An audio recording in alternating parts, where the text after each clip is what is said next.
ನಾನಾರು ಕಶ್ಯಪ ಬ್ರಹ್ಮನ ಮಗ, ದಿತಿಗರ್ಭ ಸಂಜಾತ, ಚತುರ್ಮುಖ ಬ್ರಹ್ಮನ ಮೊಮ್ಮಗ. ವಿಧಾತನಿಂದ ವಿಧಿ ಬರಹವನ್ನೇ ಬದಲಾಯಿಸಿ ಮರಣವನ್ನೇ ಮೆಟ್ಟಿ ನಿಂತ ಮಹಾವೀರ. ಅದಿತಿಯ ಮಕ್ಕಳ ಅಟ್ಟಹಾಸವನ್ನು ಸುಟ್ಟು ಆದಿತ್ಯರ ಅಟ್ಟಹಾಸವನ್ನು ಮಟ್ಟ ಹಾಕಿದ ಸಾಹಸಿ.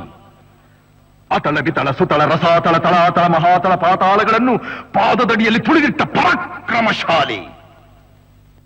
ಅಡಿಯಿಟ್ಟರೆ ಬೆರೆಯುವುದು ಭೂಮಿ, ತಲೆ ಎತ್ತಲು ಬೆಚ್ಚುವುದು ಭಾನು, ಕೈ ಎತ್ತಲು ನಡುಗುವುದು ಸೃಷ್ಟಿ. ಚತುರ್ಮುಖನ ಸೃಷ್ಟಿಯೇ ನನ್ನ ಆಜ್ಞೆಯನ್ನು ಪಾಲಿಸುತ್ತಿರುವಾಗ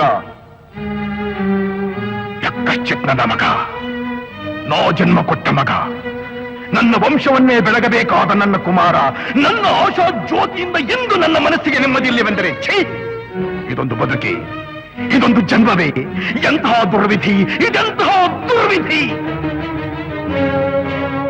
ನಾನೇ ಸರ್ವಶಕ್ತನೆಂದುಕೊಂಡರೆ ಅದಾವ ಶಕ್ತಿ ನನ್ನ ಎದುರಾಗಿ ನಿಂತು ಕಾಡುತ್ತಿದೆ. ಅದಾವ ಶಕ್ತಿ ಪುತ್ರನನ್ನೇ ಶತ್ರುವನ್ನಾಗಿ ಮಾಡಿದೆ. ಅದಾವ ಶಕ್ತಿ ಅವನಿಗೆ ನನ್ನನ್ನು ಎದುರಿಸುವ ಧೈರ್ಯ ತುಂಬಿದೆ. ಅದಾವ ಶಕ್ತಿ ಅವನಿಗೆ ಸಾವು ಬರದಂತೆ ತಡೆದಿದೆ. ಅದಾವ ಶಕ್ತಿ ನನ್ನ ಮುಖ ಭಂಗ ಮಾಡಿ ತಲೆ ತಗ್ಗಿಸುವಂತೆ ಮಾಡಿದೆ.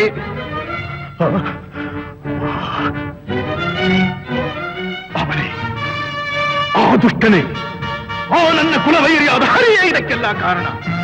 ಎಲ್ಲವೆಲ್ಲವೋ ಹರಿ, ಕಪಟಿ, ವಂಚಕಿ. ನನ್ನ ಮಗನ ಹೃದಯಾಂತರಾಳವನ್ನು ಹೊಕ್ಕು ಅವನ ತಲೆಯನ್ನು ಕೆಡಿಸಿ ಮನ ಬಂದಂತೆ ಆಡಿಸುತ್ತಿರುವೆಯಾ? ನಿನಗೆ ಪೌರುಷವಿದ್ದರೆ, ಪರಮ ಪುರುಷೋತ್ತಮನೇ ನೀನಾಗಿದ್ದರೆ, ನನ್ನಂತೆ ನಿಜವಾದ ಗಂಡು ನೀನಾಗಿದ್ದರೆ ಬಾ, ಬಂದು ನನ್ನ ಎದುರಿಗೆ ನಿಲ್ಲು.